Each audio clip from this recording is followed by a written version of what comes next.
नमस्कार, स्वागत है आपका न्यूज 24 पर। रात के 9 बज चुके हैं और वक्त निष्पक्ष न्यूज का है। तमाम बड़ी खबरें लेकर हाजिर हूं मैं, मकसूद खान।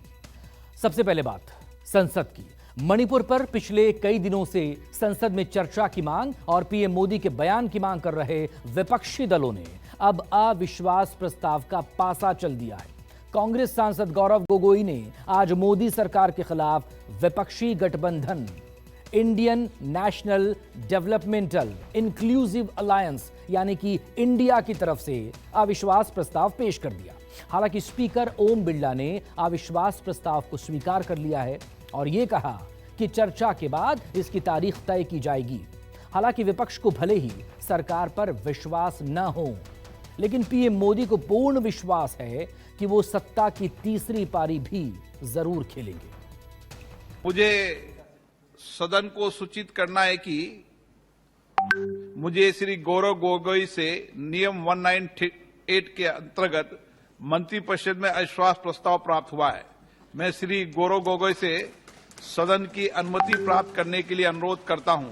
प्रस्ताव इस प्रकार है। ये सभा मंत्रिपरिषद में विश्वास का अभाव प्रकट करती है।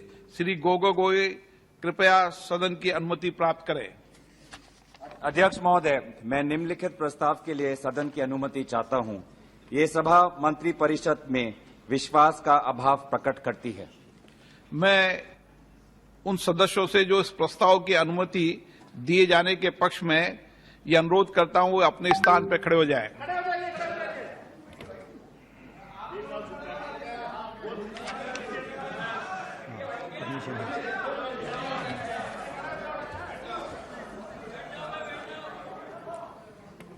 इस प्रस्ताव की अनुमति दी जाती है। मैं सभी दलों के नेताओं से चर्चा कर और नियमों के तहत उचित समय पर चर्चा करने की तिथि से आप सबको अवगत करा दूंगा। मणिपुर पर विपक्ष की लड़ाई में नया मोड़ आ गया। कांग्रेस सांसद गौरव गोगोई ने मोदी सरकार के खिलाफ अविश्वास प्रस्ताव का नोटिस दिया। मंत्रिपरिषद में विश्वास का अभाव प्रकट करती है। लोकसभा अध्यक्ष ओम बिरला ने इसे मंजूर भी कर लिया। अगले हफ्ते संसद में अविश्वास प्रस्ताव पर चर्चा के आसार हैं।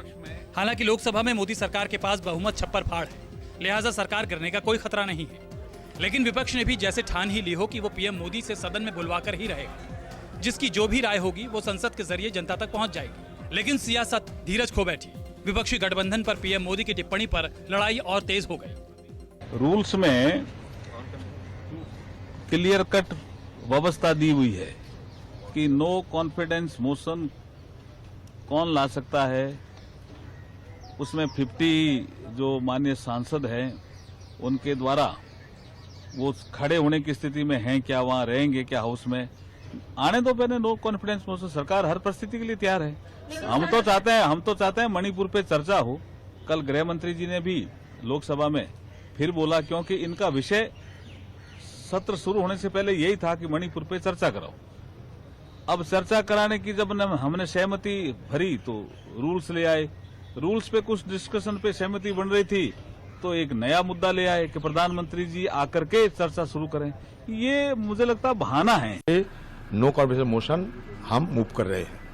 सिग्नेचर हो गया 50 लोग का। 50 लोग का सिग्नेचर की जरूरत नहीं है, क्या करें। मणिपुर की जो घटना है बहुत बड़ी घटना है और सरकार इसे लगातार नजरअंदाज कर रही है और विपक्ष की खाली यही मांग है कि डिस्कशन हो और डिस्कशन बस आधे घंटे का ना हो, विस्तार से डिस्कशन हो। बिकॉज एक तरह का मणिपुर में एथनिक वायलेंस टेक प्लेस हुआ है और बहुत सारी महिलाएं ब्रूटैलिटी से गुजरी हैं और बहुत सारे रेप इंसिडेंट्स हुए हैं, बहुत सारे ब्रूटल मर्डरिंग हुई है। तो हम चाहते हैं कि विस्तार से इस पे चर्चा हो और लोग अपनी बात को रखने का मौका मिले और लोग सरकार को अपनी बात को क्लैरिफाई करना चाहिए। इस बार जो नो कॉन्फिडेंस मोशन लगाने के लिए आए हैं, हम कोई डरने वाले नहीं है। हम हर विषय पर जवाब देने के लिए तैयार है। हम कोई भागने वाला पार्टी नहीं है। हम कोई भ्रष्टाचार आपके जैसा पार्टी नहीं है। हम कोई आपके वैसे परिवार पार्टी नहीं है। हम देश के लिए काम करने वाले हैं, देश की जनता के लिए काम करने वाले हैं। हम हर विषय पर चर्चा के लिए तैयार है। मुझे तो दुख इस बात का है कि हमसे लड़ाई लड़ते लड़ते भारतीय जनता पार्टी आज इंडिया के खिलाफ खड़ी हो गई है। जो प्रधानमंत्री या कोई भी व्यक्ति इंडिया को इंडियन मुजाहिदीन जैसे आतंकवादी संगठन और गुलामी के प्रतीक ईस्ट इंडिया कंपनी से समानांतर कर दे, उससे क्या उम्मीद की जाती है? आपकी लड़ाई हमसे थी मोदी जी, आप तो इंडिया से लड़ने लगे क्योंकि आप जानते हैं कि इंडिया से कोई जीत नहीं सकता है। ये शर्मनाक है और ये एक बात ये सिद्ध करता है कि टूल किट ट्रोल की खुद मोदी जी बनाते हैं। राज्यसभा में भी मणिपुर पर विपक्ष के तेवर में नमी नहीं आई। विपक्ष के नेता ने फिर से वही सवाल उठाया कि आखिर पीएम मोदी इस मुद्दे पर बोल क्यों नहीं सकते? अगर बाहर बात कह सकते हैं तो अंदर क्यों नहीं कह सकते? मुझे अगर बोलने का मौका भी नहीं मिला ठीक है, लेकिन कम से कम जब मैं बोल रहा हूं मेरा माइक अचानक बंद करना यह मेरा प्रिविलेज है। अब उसको प्रिविलेज को धक्का मेरा अपमान हुआ है। मेरे रेस्पेक्ट को आप मेरे सेल्फ रेस्पेक्ट को उन्होंने चैलेंज किया है और सरकार के इशारे पे अगर सदन चला तो मैं समझूंगा साहब डेमोक्रेसी नहीं है। राज्यसभा से बहिष्कार की घोषणा के साथ ही कांग्रेसी सांसद सदन से बाहर आ गए। जल्दी सदन की कार्यवाही भी स्थगित हो गई, लेकिन बाहर का मंजर बिल्कुल नहीं बदला। कांग्रेस संसदीय दल की नेता सोनिया गांधी ने सदन से निलंबित आम आदमी पार्टी सांसद संजय सिंह और कांग्रेस सांसद रजनी पाटिल से मुलाकात की।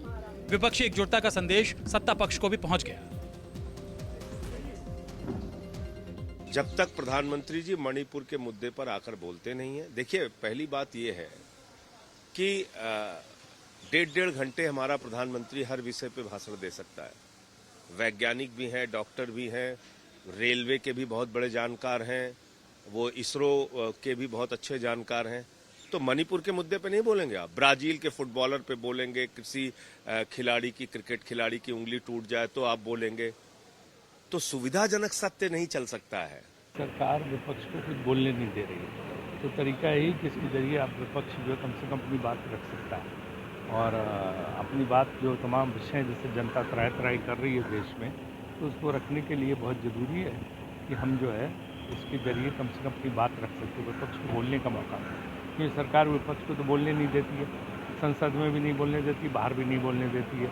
तो इसलिए बहुत ज़रूरी है कि जो है इसके जरिए सारे सदस्य विपक्ष सदस्य अपनी बात रख पाएंगे और प्रधानमंत्री को जवाब देना पड़ेगा। जिनको अपने ऊपर कॉन्फिडेंस नहीं है वो नो कॉन्फिडेंस मोशन, ये कांग्रेस के चरित्र को सब लोग जानते हैं, ये दोहरे चरित्र के लोग हैं। और जो विपक्ष के लोगों के साथ इन्होंने इंडिया की बात किया है, अरे जो अंग्रेजों ने ईस्ट इंडिया कंपनी बना करके भारत को लूटने का काम किया, आज फिर से ये लोग कांग्रेस के छाए में साए में ये सभी इंडिया नकली कंपनी बना करके ये ठगबंधन के लोग भारत की जनता को ठगने का षड्यंत्र है। लोकसभा अध्यक्ष ने कहा है वो सभी से बातचीत करके एक तारीख मुकर्रर करेंगे और उस तारीख को इसके ऊपर चर्चा होगी। हर व्यक्ति को आजादी है अपनी बात कहने की, और जो मणिपुर की बहुत ही संवेदनशील परिस्थिति है उस परिस्थिति को सामने रखते हुए ये अविश्वास प्रस्ताव नो कॉन्फिडेंस मोशन लाया गया। बेशक पीएम मोदी ने संसद के भीतर कुछ नहीं बोला, लेकिन मणिपुर पर सरकार को घेर रहे विपक्षी दलों को आईना दिखा दिया। मैं देश को ये भी विश्वास दिलाऊंगा कि तीसरे टर्म में